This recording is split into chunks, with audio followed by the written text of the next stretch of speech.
से मैं आपके सामने इकोनॉमिक्स का चैप्टर 1 विकास पार्ट 2 में, अब हम पार्ट 1 में हमने जितना पढ़ा उसके आगे अब पार्ट 2 में पढ़ेंगे कि विकास को मापने के अलग अलग मापदंड आय के अलावा और क्या है।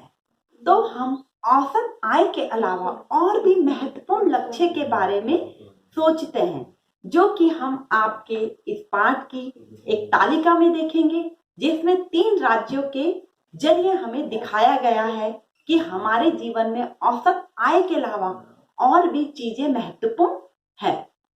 सबसे पहले हम इस तालिका में जो कुछ शब्द दिए गए हैं, शिशु मृत्यु दर, साक्षरता दर, निवल उपस्थिति अनुपात, इनके बारे में थोड़ा सा आपको बताऊं कि शिशु मृत्यु दर क्या है। सबसे पहले किसी वर्ष में पैदा हुए 1000 जीवित बच्चों में से 1 वर्ष से पहले मर जाने वाले बच्चों का अनुपात, इसे बोलते हैं शिशु मृत्यु दर।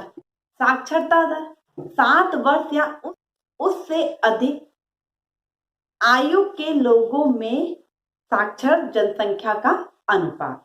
निवल उपस्थिति अनुपात 6 से 10 वर्ष के आयु के स्कूल जाने वाले बच्चों का उस आयु वर्ग के कुल बच्चों के साथ प्रतिशत।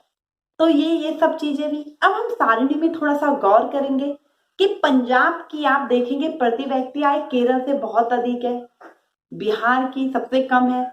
वही हम साक्षरता दर देखेंगे तो पंजाब का 70%, केरल का 91% और बिहार का 47%। वही हम शिशु मृत्यु दर देखेंगे, पंजाब में 49, केरल में 11 और बिहार में 60। कक्षा में उपस्थिति देखेंगे तो पंजाब में 81 अनुपात में और केरल में 91, बिहार में 41। तो इस तरह से हम देखते हैं कि पंजाब की प्रति व्यक्ति आय तो केरल की अपेक्षा बहुत अधिक है, जबकि पंजाब में वही हम देखेंगे शिशु मृत्यु दर ज्यादा है, साक्षरता दर कम है। केरल की हालांकि प्रति व्यक्ति आय कम है, परंतु वहां साक्षरता दर पंजाब की अपेक्षा काफी अधिक है, शिशु मृत्यु दर वहां कम है। और यही हम बिहार को देखते हैं तो बिहार तीनों ही चीज में पिछड़ा हुआ है। बिहार में शिशु मृत्यु दर बहुत अधिक है, प्रति व्यक्ति आय भी कम है और स्कूल में उपस्थित बच्चों का अनुपात है वह भी बहुत कम है। तो तालिका का जो स्तंभ दिखाता है निवल उपस्थिति अनुपात, तो वहां तो बिहार में आधे से अधिक बच्चे स्कूल भी नहीं जा पा रहे हैं। तो इससे हम कैसे विकसित मान सकते हैं उस राज्य को, है ना। और जबकि प्रति व्यक्ति आय भी उचित मापदंड नहीं है, पंजाब की बहुत अधिक है प्रति व्यक्ति आय। तो हम केवल यह नहीं मान सकते कि जेब में रखा हुआ पैसा वह सभी चीजें खरीद सकता है जिसकी हमें बेहतर जीवन जीने के लिए आवश्यकता होती है। उदाहरण के लिए पैसे से आप प्रदूषण मुक्त वातावरण नहीं खरीद सकते, पैसों से आप सुरक्षित माहौल नहीं खरीद सकते, सम्मान नहीं खरीद सकते, आदर नहीं खरीद सकते। ऐसा आपको संक्रामक बीमारियों से नहीं बचा सकता, तक कि आपका पूरा समुदाय इससे बचाव के लिए कोई कदम नहीं उठाता है। जीवन में बहुत सी चीजों को उपलब्ध कराने का सबसे बेहतर और सस्ता तरीका है इन वस्तु और सेवाओं को सामूहिक रूप से उपलब्ध कराना। केरल में शिशु मृत्यु दर कम है क्योंकि यह स्वास्थ्य और शिक्षा तथा अन्य मौलिक सुविधाएं पर्याप्त रूप से उपलब्ध है। राज्यों में सार्वजनिक वितरण प्रणाली ठीक प्रकार से कार्य कर रही है। ऐसे राज्यों का स्वास्थ्य और पोषण स्तर निश्चित रूप से बेहतर होगा। कि क्या वयस्क अल्प पोषित है? एक तरीका है जिसके जरिए हम ये माप सकते हैं, वह है बॉडी मास इंडेक्स, जिसे हम BMI भी कहते हैं। इसकी गणना करना सरल है। सबसे पहले किसी आदमी का भार आप किलोग्राम में लीजिए, फिर उसकी लंबाई को मीटर में लीजिए, फिर भार को लंबाई के वर्ग में भाग दीजिए। अगर यह संख्या 18.5 से कम है तो वह व्यक्ति अल्पपोषित है, और अगर यह संख्या 25 से अधिक है तो वह अति भारित है। इसके बीच की संख्या आना मतलब कि वह व्यक्ति पोषित है। और लेकिन याद रखिए ये मापदंड बढ़ते बच्चों पर लागू नहीं होता।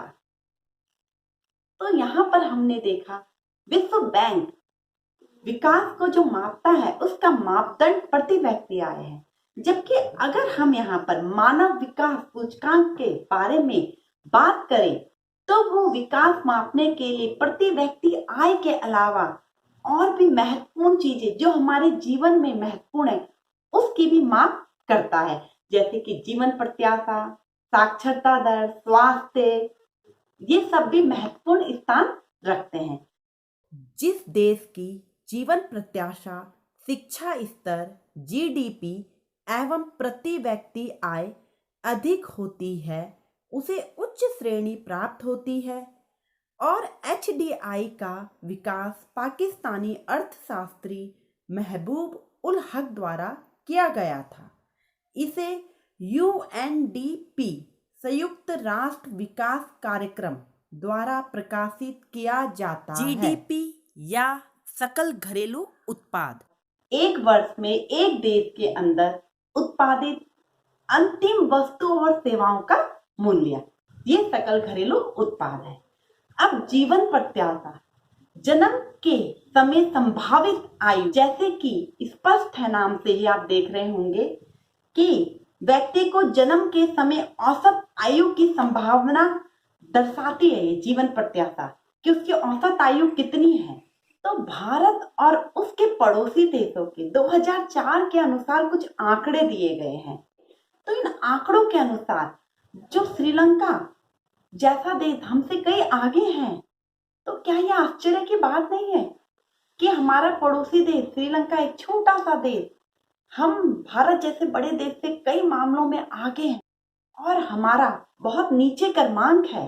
और ये तालिका ये दिखाती है कि हालांकि नेपाल की प्रति व्यक्ति आय भारत से कम है, लेकिन जीवन प्रत्याशा के मामले में, साक्षर स्तर के मामले में वे भारत से बहुत पीछे नहीं है।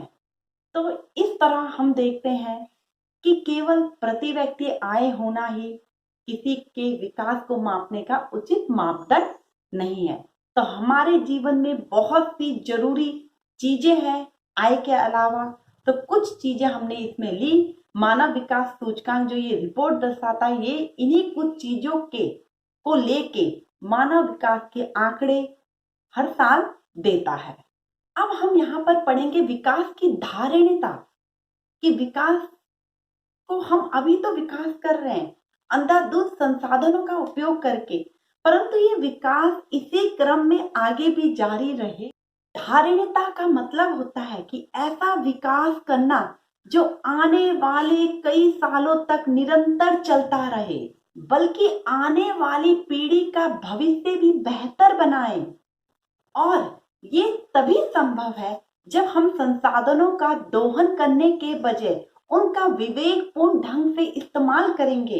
ये आपने अपने भूगोल के पाठ 1 में भी पढ़ा, संसाधन और विकास, तो उसे भी आप फिर से देखिएगा। तो जैसे कि गांधी जी ने कहा था कि धरती के पास सभी व्यक्तियों की आवश्यकताओं को पूरा करने के लिए बहुत कुछ है, लेकिन एक भी व्यक्ति के लालच को पूरा करने के लिए पर्याप्त संसाधन नहीं है। अर्थात हम पेट तो भर सकते हैं पर पेटी को नहीं भर सकते। जैसे कि आप जानते हैं हमारे पास बहुत से संसाधन नवीकरणीय योग्य है, बहुत से संसाधन अनवीकरणीय है। कुछ संसाधन ऐसे हैं जो हम उपयोग करते जाएंगे तो वह खत्म नहीं होते। सौर ऊर्जा, पवन ऊर्जा, ज्वारीय ऊर्जा, मतलब ये खत्म नहीं होता। पर कुछ संसाधन ऐसे हैं कि अगर हमें इन्हें लगातार दोहन करते जाएंगे तो एक समय ऐसा आएगा कि खत्म हो जाएंगे या इन्हें बनने में करोड़ों वर्ष लगेंगे। और जो नवीकरणीय योग्य संसाधन है उनसे प्रदूषण भी बहुत कम होता है, और जबकि अनवीकरणीय संसाधनों से प्रदूषण भी बहुत ज्यादा मात्रा में होता है, खर्चीले होते हैं, खत्म होने की संभावना बहुत ज्यादा है। तो इस तरीके से देखें तो हमें नवीकरण योग्य संसाधनों का ज्यादा से ज्यादा उपयोग करना चाहिए। तो यहाँ पर हम देखते हैं विकास, इस पाठ में हमने देखा कि विकास का क्या मतलब है, विकास कैसे अलग अलग व्यक्तियों के लिए अलग अलग विकास के लक्ष्य है, कई बार एक का विकास दूसरे के लिए विनाश बन जाता है। कैसे? देश का विकास के मापने के क्या मापदंड है? मानव विकास सूचकांक, जीडीपी, राष्ट्रीय आय, धारिणता, ये सब हमने पढ़ा। अब उम्मीद करती हूँ आपको समझ आ चुका होगा पाठ, और आगे जल्द ही हम अगले पाठ के साथ मिलेंगे। तब तक के लिए बाय बाय, गुड डे।